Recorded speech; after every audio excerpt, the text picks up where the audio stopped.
On the blip today, Amazon wants you to use your hands for payments. We take a look at the design of the Galaxy S20 Ultra and details about the Surface Duo just dropped. All that right after this.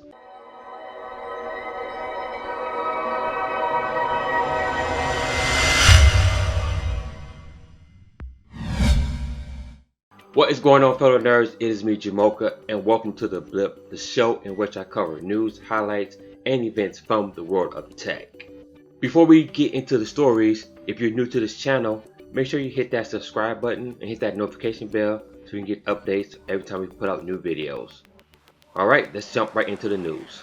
First up, Microsoft Duo dev kit information has been out there. So, there has been no information about the Duo or the Neo since they have announced those back in October at their services event.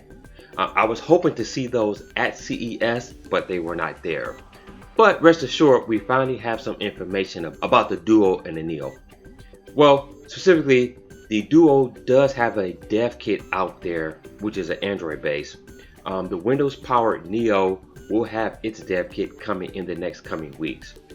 So some information about what's going on in the dev kit.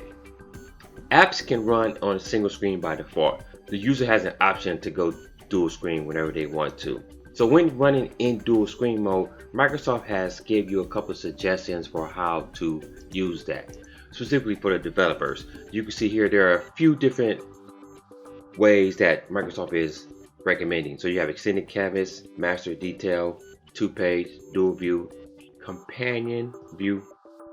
So that is what Microsoft is telling their devs to make sure that their apps are compatible with that. A couple of things about the two screens here.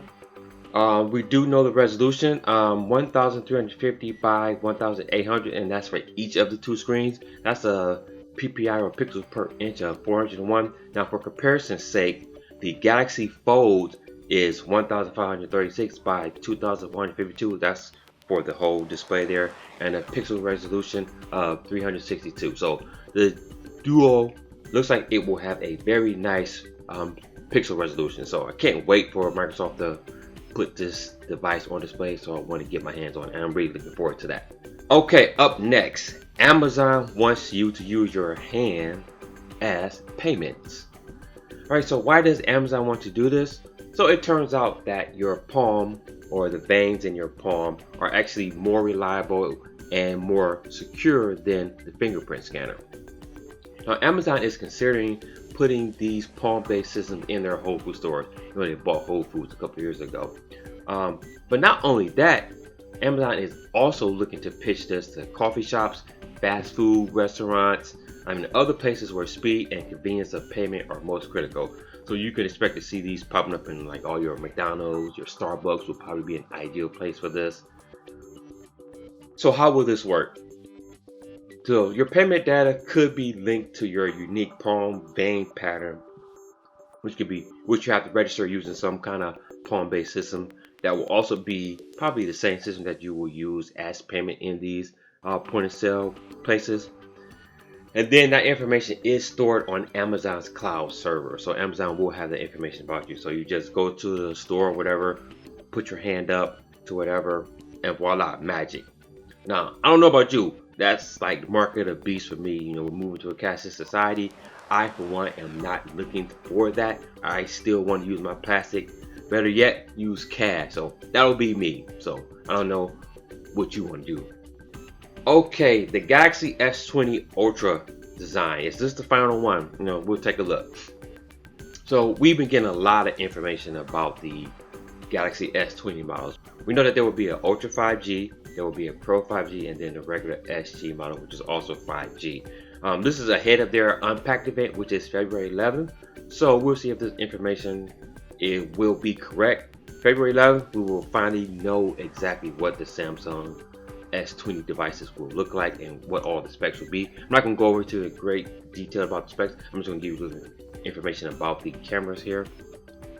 So it looked like they have separated the telephoto lens and the other lenses via just a little bit of design here, as you can see here. So it looks like they're separated by what looks like to be a black or gray matte, whatever. So the telephoto lens is separated, and then So this telephoto lens is reported to be up to 100 times digital zoom. So I wonder how clear that's going to be once you zoom really close in on an object. But it'll probably be okay and be um, useful enough for somebody who wants to take pictures with their camera phone. So I'm looking forward to that. So let me know, do you like the design of this?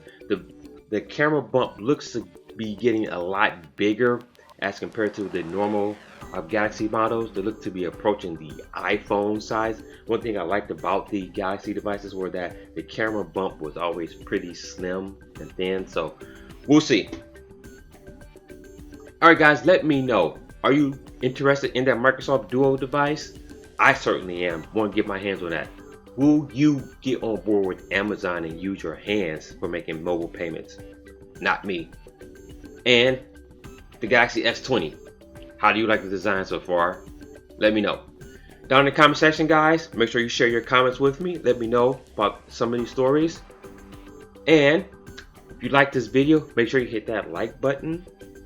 Also, hit that subscribe button and a notification bell so you can get notified when we put out new content. And I will see you in the next video, guys. Stay nerdy.